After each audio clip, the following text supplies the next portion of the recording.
conservative, constitutional. It's the Andrew Cooperrider Show, keeping you informed on what's going on right here in Kentucky. And welcome, everybody, to an amazing week right here on the Andrew Cooperrider Show. Of course, I'm your host, Andrew Cooperrider. We got an action-packed day for you today, action-packed week. We've got tons of subjects to cover. I can't even begin to cover them all in one day. Everything I'd love to talk about that's happened just since Friday and over the weekend. But we only have so much time, and we've got a giant topic we're covering today, and that's water fluoridation. Fluoridation. That's right. Yeah, water fluoridation. And we're going to have on a guest here, to an expert on the topic, to discuss the bill that just passed out of a House committee that would allow water fluoridation to become optional here in Kentucky. Why is that good? Why is it bad? Of course, a lot of people think of fluoride as something that helps your teeth out, helps your bones out. So we'll be asking the hard questions too as well. What's this really mean? Isn't this helpful to us? Why is it not? So we'll be discussing that. But before we dig into it, I do want to encourage everybody listening to this or watching this, I guess, on Facebook, YouTube, Twitter, and as such, to make sure you head over to theandrewshow.com. That's, once again, theandrewshow.com to see where you can listen to the podcast version. So the video version only comes out on one day a week. This is this week's day, Monday. But you can catch an audio-only version that is available Monday through Friday. So people listening on WZXI, people listening on Spotify, Apple, and as such, they hear a new show every single day. And like I said, there's a lot of big topics to cover. You're not going to want to miss a bit. You're not going to want to miss a thing. So make sure you head on over to theandrewshow.com and follow the show. But to start us off, I do want to discuss something that I got in the mail. So, I don't know, over the weekend, I got this in the mail from Andy Barr, Congressman. Now, longtime listeners of the show know I'm not the necessarily biggest fan of one Andy Barr. I've went through a litany of reasons why, but mainly just, I think the guy is very lukewarm at best, and we know he's trying to make a run for that Senate spot. But this isn't as much attack on Andy Barr. Now, I'm going to talk about Andy Barr and what this said, but this is more of a discussion about our current political system, especially when it comes to our federal government. So this piece of mail I got, it was a standard, 9.5 by 11, whatever, standard piece of paper size. So those of you who work in the mail industry, this is a front and back standard paper size, glossy, high, good, quality stock paper that it's on. And that's important as we discuss this. So what it says here is at the front, it's got some horses. It's got his Facebook, his Instagram, his website that you can go to, his government website, barr.house.gov. And it's got a little note from him that says, "It's an honor to represent Kentucky's 6th District in Congress. My staff and I work every day to deliver results and make a difference for our community and your family. In 2023, we responded to more than 3,600 constituent letters and assisted over 3,000 Kentuckians. If you ever need assistance with a federal agency such as the VA, Social Security, or IRS, call us at 859-219-1366. We will do everything we can to get you the help you need." That's not so bad, and we'll dig into this, why I'm even bringing up this piece of mail. And then on the back it says, "Congressman Andy Barr delivering results for our district. 200 bills sponsored or co-sponsored, 3,633 constituent questions answered." And then it has his casework study where it talks about all the different people, it gives you numbers. And then it's got a quote here from a Don F. in Jessamine County that says, "I'm 66 years old and I've become jaded with politicians in general. However, I hold Congressman Barr and his staff in high regard because of their willingness to become personally invested in the lives of their constituents." And then it has a contact my office number and a scan for my newsletter. So what's my problem with this piece of mail that I got? What's my issue here? So first, this is clearly attempting to be a constituent services mailer. And we know this because when we look at who paid for it, And this is my problem. And this isn't just Andy Barr. This is all House reps I know engage in this. But when you look at who paid for it, this is what it says. It says this is and this is up in the corner there, a public document, official business paid for by, official funds authorized by the House of Representatives. So who paid for this mailer? You did. I did. Everybody who pays taxes to the federal government did. They're paying for these mailers to go out. Those of you who've never run a campaign don't understand, but a congressional district is about 750,000 people, probably right around about 500,000 or so households.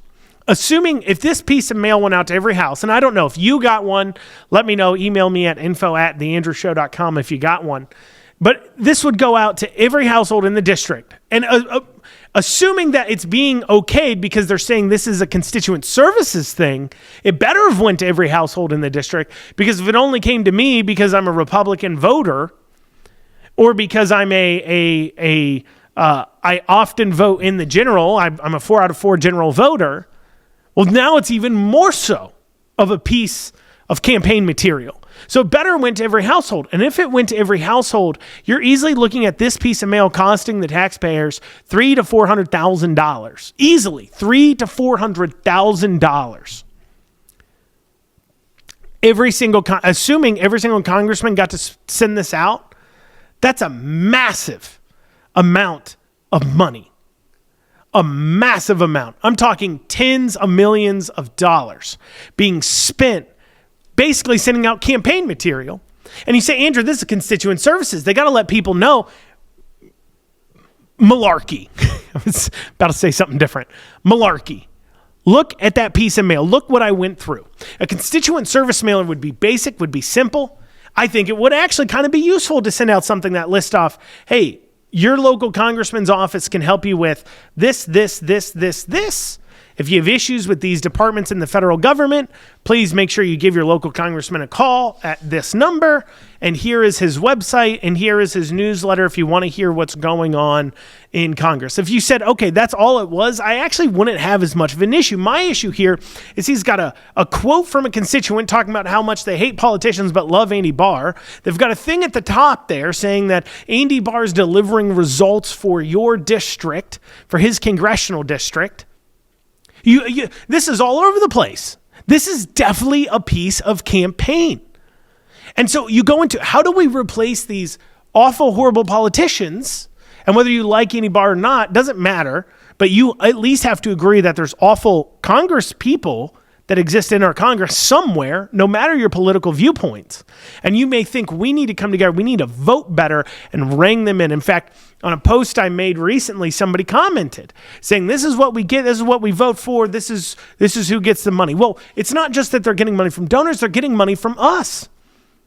The taxpayer just gave Andy Barr basically a $200,000 to $300,000. I don't know how many he sent it out to, but I'm going to guess they spent at least $300,000, $400,000 on it. So almost $500,000 campaign contribution in order to help him look good in his district. How are you going to compete with that? You're going to go take on Andy Barr. You've already are down almost $500,000 that he's gotten for free, not even from donors, but from you, the taxpayer. This is what there needs to be stricter rules. You can't send out something that's quite clearly a piece of election material like this. I mean, this is ridiculous. Andy Barr delivering results. Quote from constituents talking about how great he is. Going through, that's ridiculous. This is what we help you with. Here's our phone number. Here's the website if you need help on a basic card that's as cheap as you could get. That I'd be okay with. This, the most expensive probably mailer, political type I will get in my mailbox being paid for by you, the taxpayer, is ridiculous. Coming up after this, though, we're going to have a discussion about water fluoridation in Kentucky. So stay with us. You're listening to the Andrew Cooperrider Show, your source for Kentucky politics. Listen up, my fellow business owners. You need to get your cybersecurity and IT support under control. Reach out to the folks at Amston today. Call 859-300-0087 or visit amston.com. It is no secret that cyber attacks have become a constant threat, and you need to make sure that your organization is protected. Amston has over 30 years of experience working with businesses and governments alike. Call 859-300-0087 or visit AmstonAMPSTUN.com today. And you are back with the Andrew Cooperrider Show, your source for Kentucky politics. Those of you watching the video format can see I am not alone. I'm joined by one Cindi Batson. Cindi, thank you for joining me. Thank you for having me. Absolutely. So Cindy's here with us because of House Bill 141.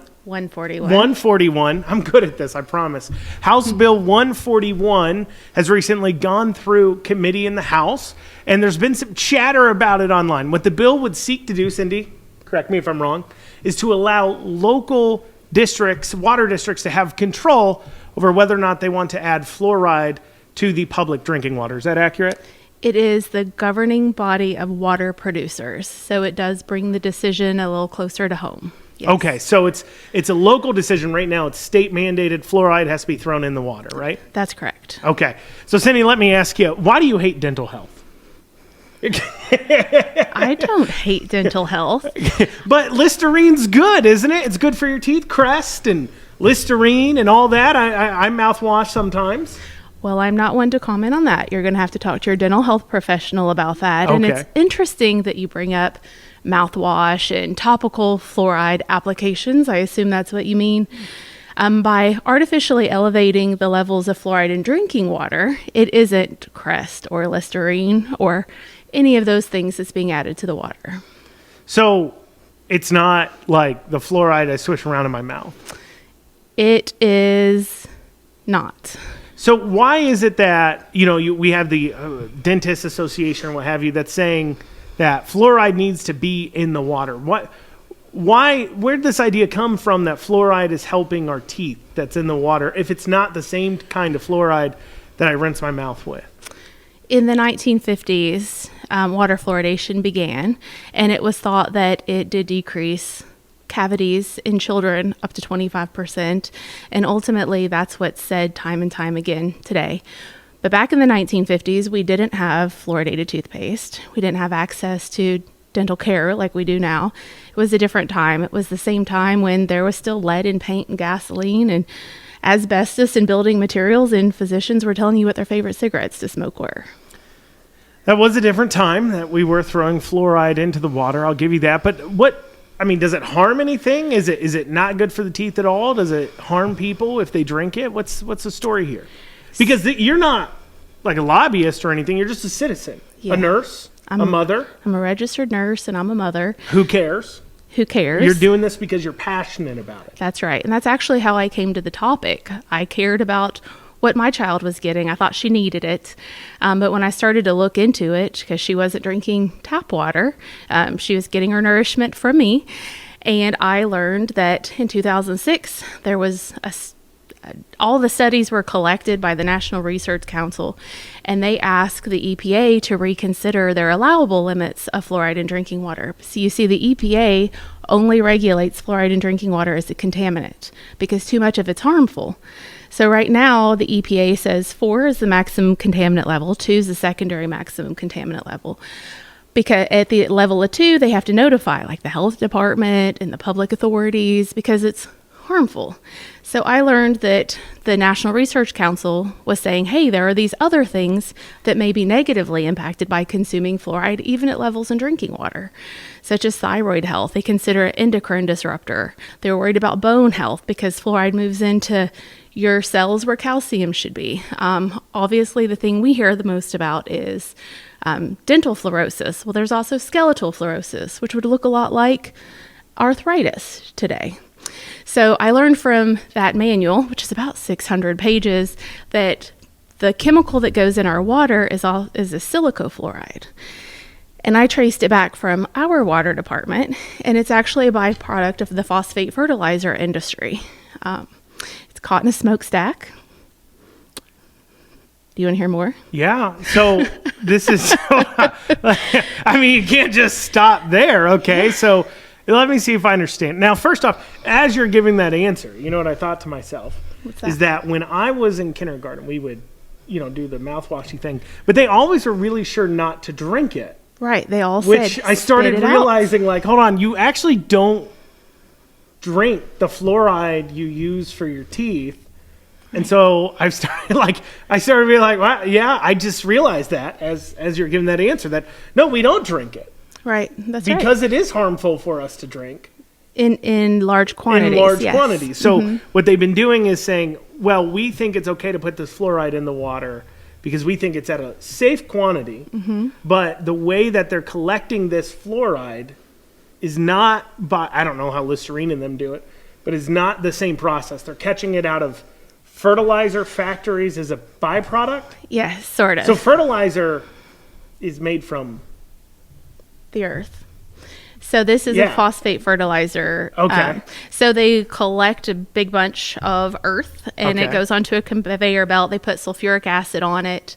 The vapor off of that is highly toxic. And so the EPA in the 40s started regulating that they catch it. And this comes from other places too. In the 40s, it was commonly found from Alcoa, the aluminum company of America. Okay.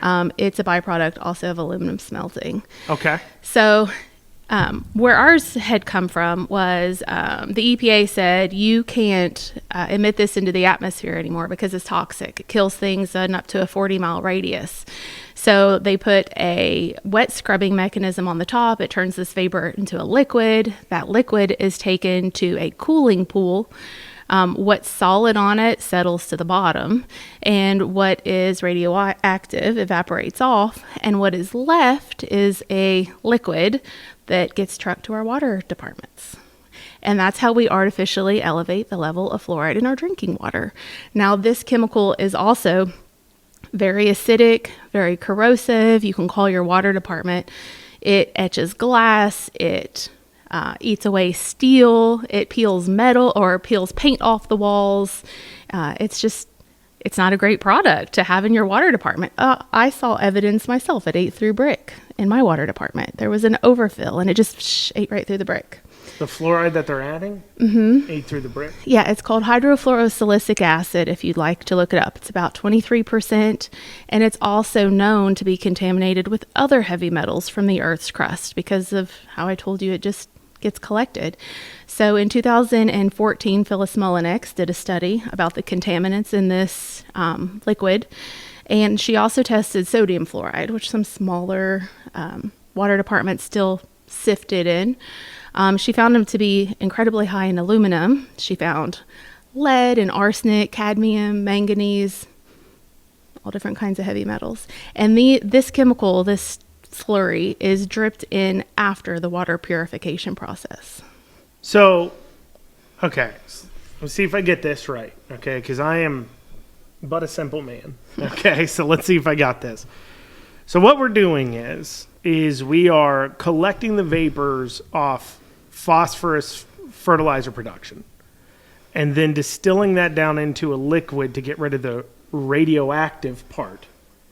Well, it's distilled into a liquid because the vapor cannot be allowed to evaporate, to go into the atmosphere. Yeah, pushed into a liquid, and then the radioactive part is... Well, it's taken to a cooling pool because there's sediments in there. Yeah, okay. There's So sediment in there. off. The sediment goes to the bottom. The radioactive stuff's meant to evaporate causes off. Cancer. Yeah. I mean, I'm assuming. Now I just think I've been lied to my whole life, though. And then because we think that it's this pharmaceutical grade, something that's good for you, that's good for your kids, and it's kind of shocking to learn that, there are water professionals who are very concerned about being in the same building with it.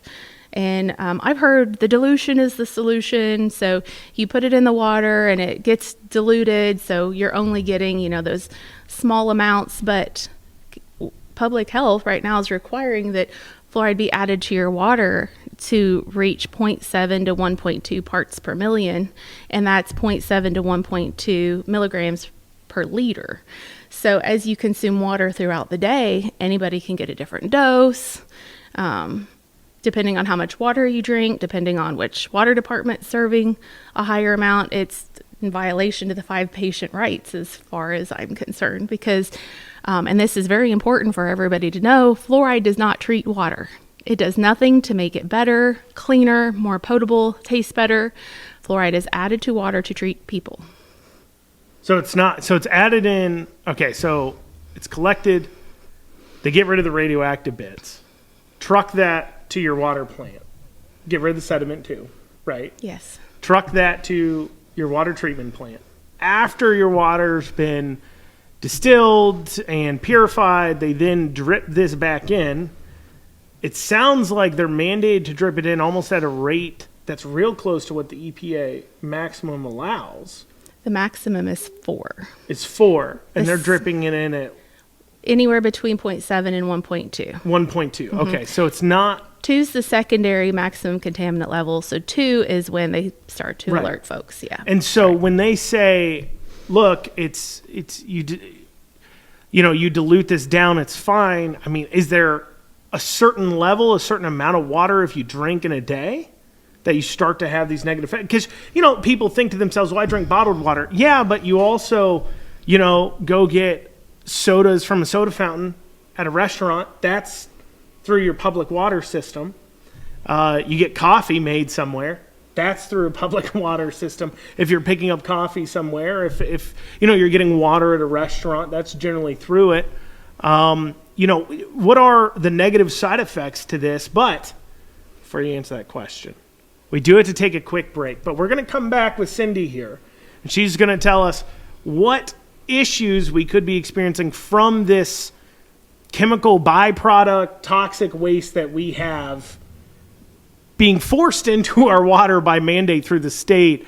After this short break, you're listening to the Andrew Cooperrider Show, your source for Kentucky politics. Lexington Overstock Warehouse is Central Kentucky's best source for stylish new home furnishings. Don't pay retail. With our low overhead operating structure and big name brands, we offer the absolute best values on new furniture for every room. Shop online anytime at LexingtonOverstockWarehouse.com or visit our weekends only showroom located at 156 West Tiverton Way. Right now, for listeners of this show, we're offering a special discount for our online customers. Use coupon code FREEDOM for an additional 10% off your online order today. Lexington Overstock Warehouse, low overhead equals really low prices. And you are back with the Andrew Cooperrider Show, your source for Kentucky politics. Want to reach out to the show? Feel free to email info@theandrewshow.com. Once again, that's info@theandrewshow.com. If you got questions, comments, concerns, might even read them on the air.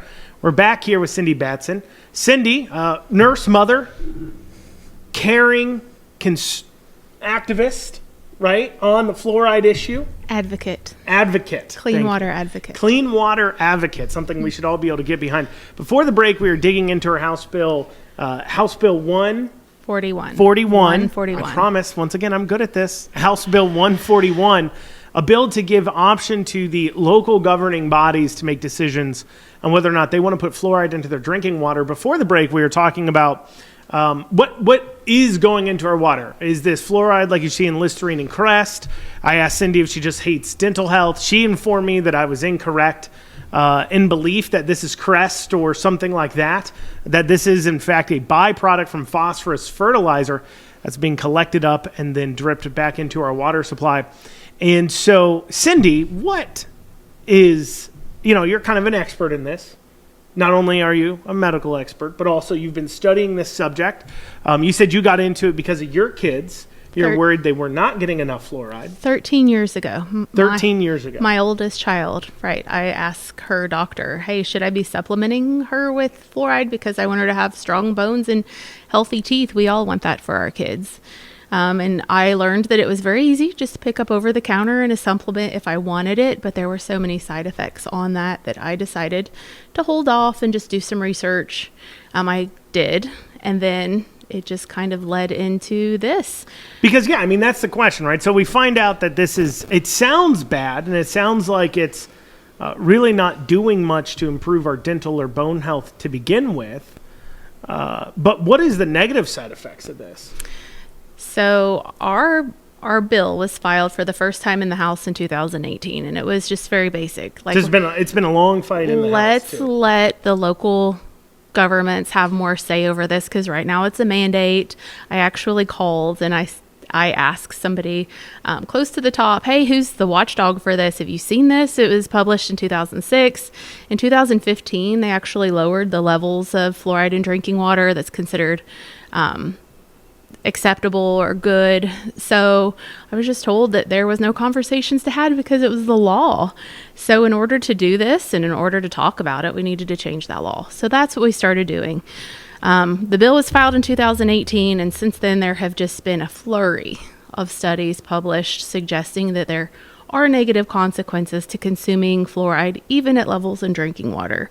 It's commonly accepted that too much is bad for you. That's why in grade school, when they had you rinse, they had you spit. Yeah. They were very concerned Well, and about you're not that. supposed to drink mouthwash either as an Right. adult, too. So as a kid, you had to spit it out. But you're also, Right. for those of you, you're not supposed to drink that Listerine now. You're supposed to be spitting it back out. That's right. There's a warning on your toothpaste to not ingest.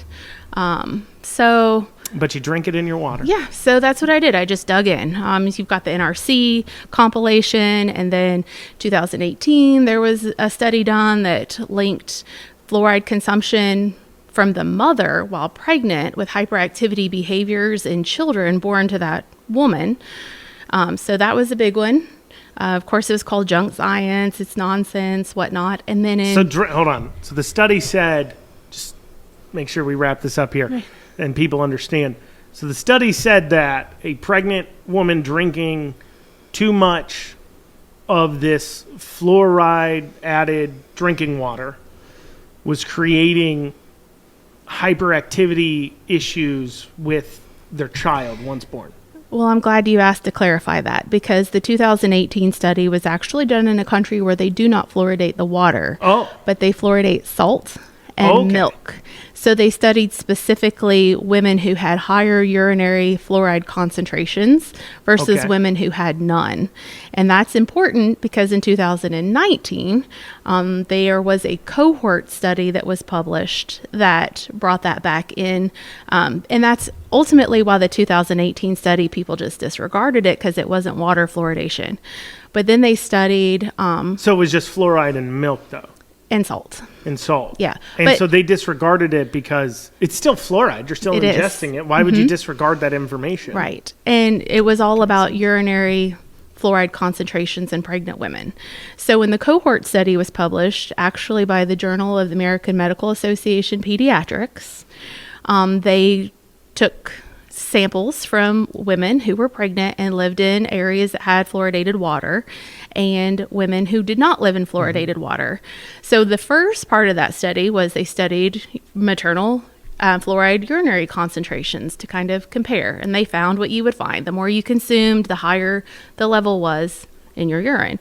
So then they followed those children born to those women, and they found that they had lower IQs at age 4 and 5 than the women who had no fluoride in their urine. And so it was published with the hope that there would be more NIH-funded studies to address this. And this was in 2019, so we're 5 years out.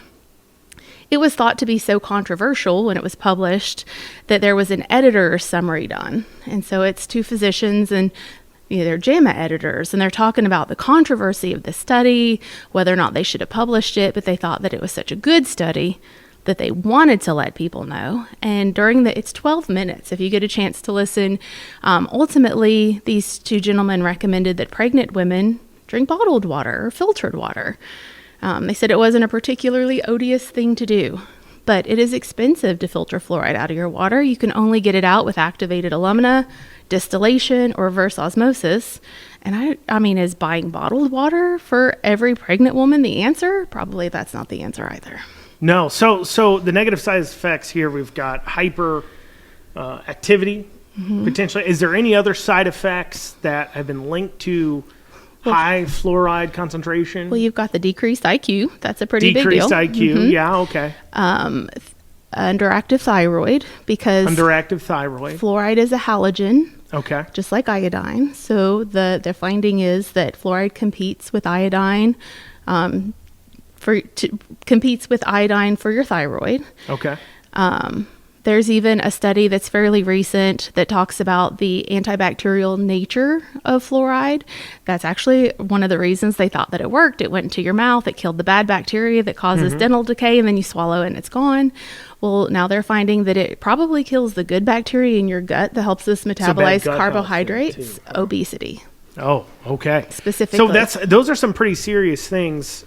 I mean, as best as you can, and obviously I know you're on the other side, what are the benefits of fluoriding water? Is there actual, do you, and I know your bill's not saying you can't put fluoride, Absolutely not. It's the bill you're pushing for here is not saying you can't put fluoride in water. It's saying that if your locales have that discussion and they decide not to put fluoride in the water, they can have that discussion. That's right. But what would be the reasons why they would, what are the benefits of putting fluoride in there? Are there any tangible benefits that you've seen, or?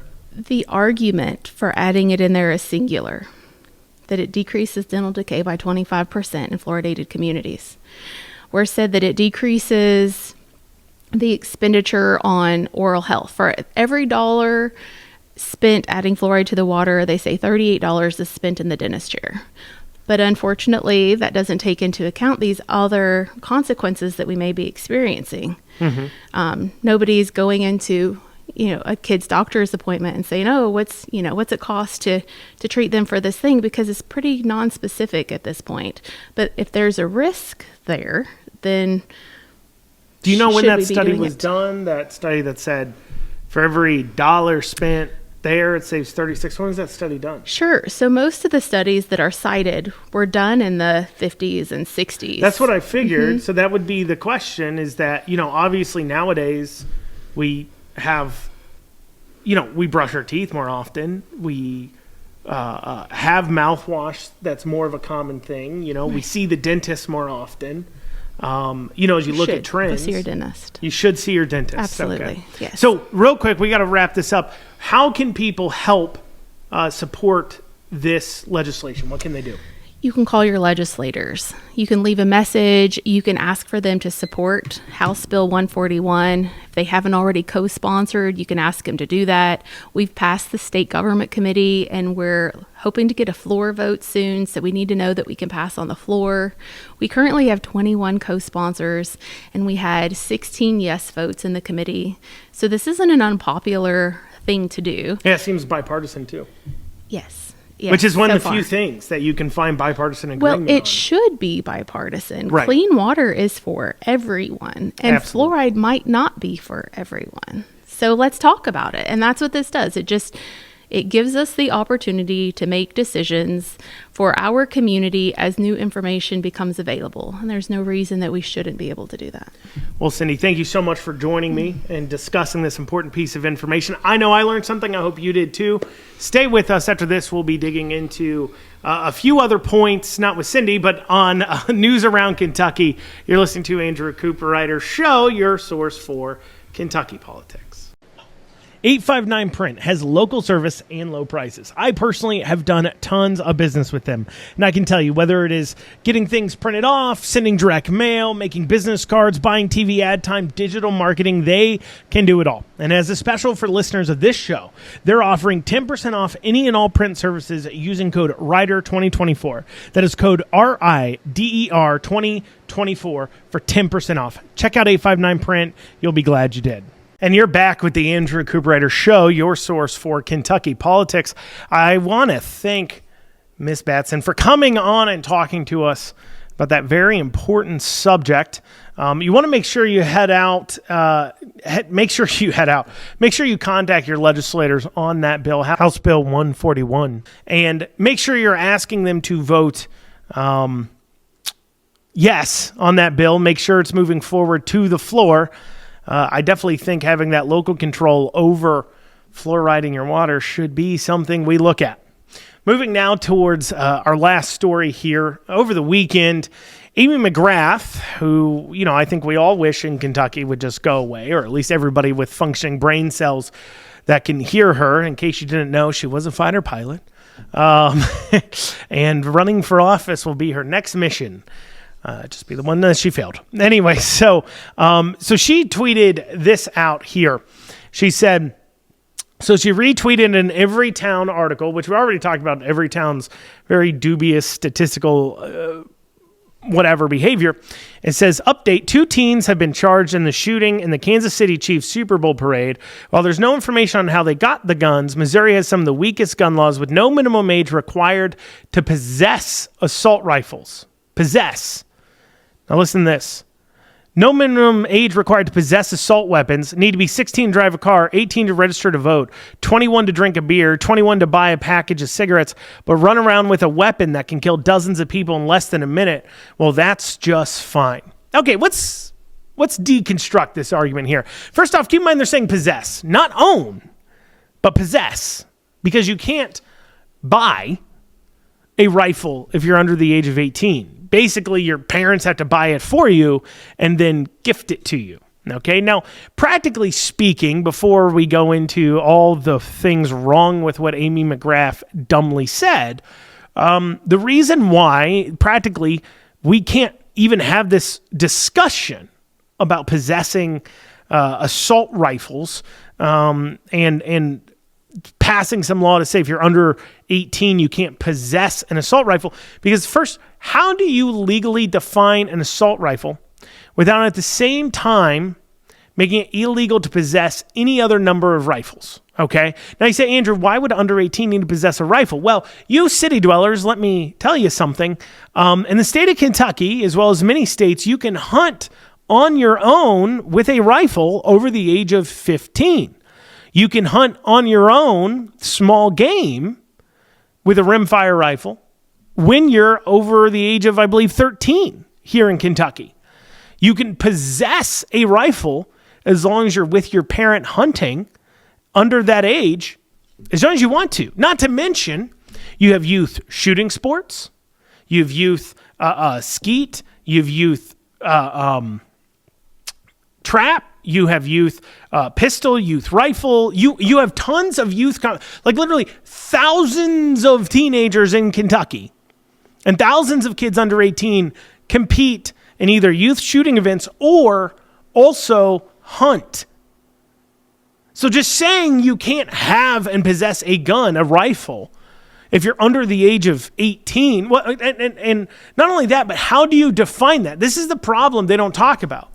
How would you legally define an assault rifle? What, how it looks? Or if you said, okay, fine, you can't have a semi-automatic rifle. Okay, so I can have a semi-automatic handgun, but not a semi-automatic rifle. So first, you can't hunt with a modern sporting rifle like I do often. I hunt with an AR platform rifle all the time. It shoots a .308. It's an AR-10.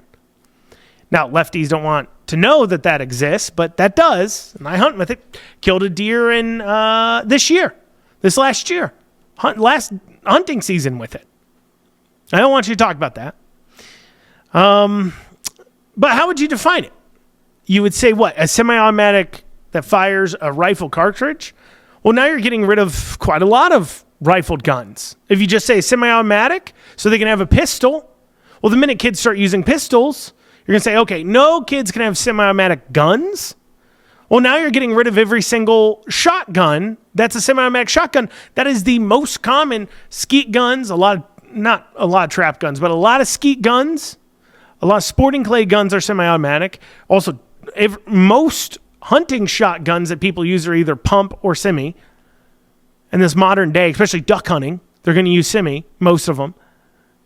So, I mean, you can't functionally outlaw assault rifles, whatever that means, because you can't define it without outlawing everything else and removing tons of teenagers from being able to access it. So that's why those laws don't exist, because two jackwagons decide to commit a heinous act doesn't mean that tens of thousands of kids no longer are allowed to hunt, to compete, to do all these things. That's the opposite of freedom. That's, if anything, that's giving those monsters what they want, that's giving them a win. They wanted to deprive people of life and liberty, and so you're going to do it for them by changing the laws. But also, let's go into what she actually said. No minimum age required to possess assault weapons. You need to be 16 to drive a car. You know what she doesn't say? We didn't say drive a car. We said possess, right? And I'd hazard a guess to say I'd hazard a guess to say, and honestly I didn't look, but I would hazard a guess to say that there in Kansas City, there's probably some extra rules. And in Missouri, I would hazard a guess to say you're not allowed, like you are here in Kentucky, you're not allowed to carry a gun if you're under the age of 18, open carry. You can't carry a pistol right now if you're under the age of 21 concealed. You can't open carry one. So you can't carry in public a rifle or a handgun in Kentucky till you're over 18. Possessing one, what are you talking? You talking about it being in the trunk of your car? You talking about it being, what do you mean by possess?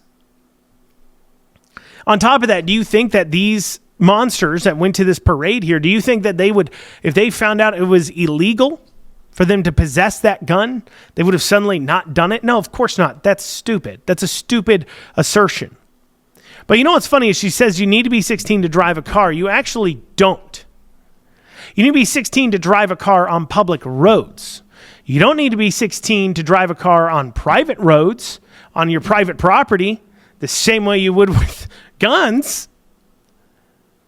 And you don't need to be over the age of 18 to buy a car. You can buy a car. The question is registration, titling. You need to have a license, right? But if you're buying a car and driving it around on your property, you don't need to be 18 to do that. There is less restrictions for you to buy and possess a vehicle than there is for guns under the age of 18. So she's wrong there. Be 21 to drink a beer. You don't actually need to be 21 to drink a beer in many states. You need to be 21 to buy beer. But with a parent nearby, you can drink a lot of times in a lot of these states as long as a parent consents to it. So that's wrong. 21 to buy a pack of cigarettes, but run around with a weapon that can kill dozens of people in less than a minute, well, that's just fine. And once again, too, we're talking about buying cigarettes. You can't buy those guns. So you're conflating a lot of things. You're conflating possession with purchase age. Now, I don't actually know if it's illegal for you to possess cigarettes if you're under 18 or under 21, but it's hazard a guess to say that in and of itself is not illegal. I think much like a lot of things, it's about purchasing age, not possession age. There's actually very few laws about possession where you can do it at a certain age, but you can't do it at another age. There's very few. Alcohol may be one. But my point is this. She's not even comparing the same thing. She's not even being honest in her comparison. She's conflating buying and possessing so much so that I actually talked to I read this tweet off to my wife and I said, look what Amy McGrath tweeted out. And I showed it to her. And she goes, you don't have to be a minimum age to buy a gun in Missouri? And I said, no. That's not what the tweet was saying. The tweet's talking about possessing a gun. Even under quick observation and quick hearing it, my wife herself confused possession with purchasing. And we started talking about it. She realized, oh yeah, Leo, my son, he possesses guns when we go hunting all the time. He goes and shoots all the time. He's 12. He's about to be old enough where he could go small game hunting on his own if he wanted to.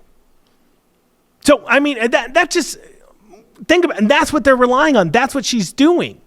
Every single argument for gun control, all these arguments over guns, always possess you having less than mental faculties, where you are not able to, they're relying on you to be unable to process the information and to operate off of a point of no critical thinking. Because the minute you think critically for a second, you realize more laws don't stop criminals. It was already illegal to murder. It was already illegal to shoot somebody like they did. Passing more laws that are lesser crimes that they would break in order to lead to this larger crime does nothing. Well, y'all, that's what we have time for today on the Andrew Cooperrider Show. Thank you all so much for joining me. Have a great rest of your day. We'll see you back here tomorrow.